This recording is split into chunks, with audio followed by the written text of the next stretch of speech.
আজকে আজকে আপনার উপলক্ষটা আসলে আমরা জানতে চাচ্ছিলাম। আমরা একটু সবাই দাঁড়াই, হুজুর একটু আমাদের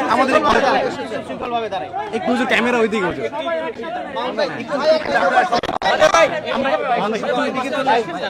ক্যামেরা তো পাবে না, ক্যামেরা তো পাবে না।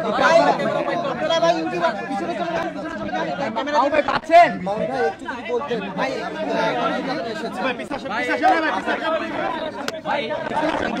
আচ্ছা হুজুর সময় দিবে, আপনারা সবাই সুন্দরভাবে নেই, ক্যামেরা তো পাইতেছে না ভাই।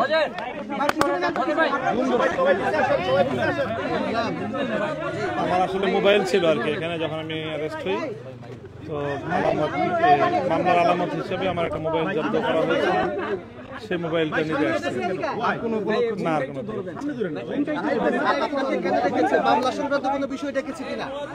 আমাকে ডাকেনি, আমি আসছিলাম মোবাইল নিতে,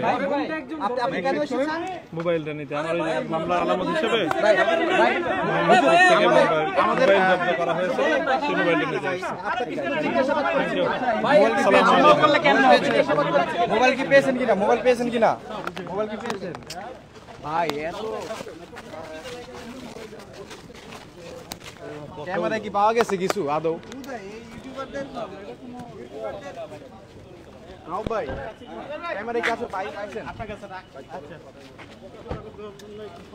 আচ্ছা এটা কোনো কথা হলো না, অশিক্ষিত সব অশিক্ষিত গুলো মোবাইল সাংবাদিক থাকলে আমাদের দরকার নাই। মোবাইল সঙ্গে মোবাইল তো পরে ভাই, আমরাই তো হচ্ছে যে আমাদের তো লাইভে ছিল ভাই। গাড়ি লাইভে থাকলে সামনে চলে যেতে হবে, লাইভে ছিল তো কি এতগুলো টেলিভিশন দাঁড়া রয়েছে সামনে চলে না, তো সব ইউটিউবাররা যারা বানিয়ে আরে জানতা ছিলাম রে ভাই, একটা লোক দেখছেন ভাই আমাদের রিপোর্টার গুলো যে ধরতো তাই তো হয়ে যায়, আপনারা তো সবাই দাঁড়া রয়েছে, তাই আমরা কি করব? আমার ইউটিউবার ধাক্কা দিছে, আমি কি করব? ধাক্কা দিছে বলতেন, আমরা এসে মার দিই।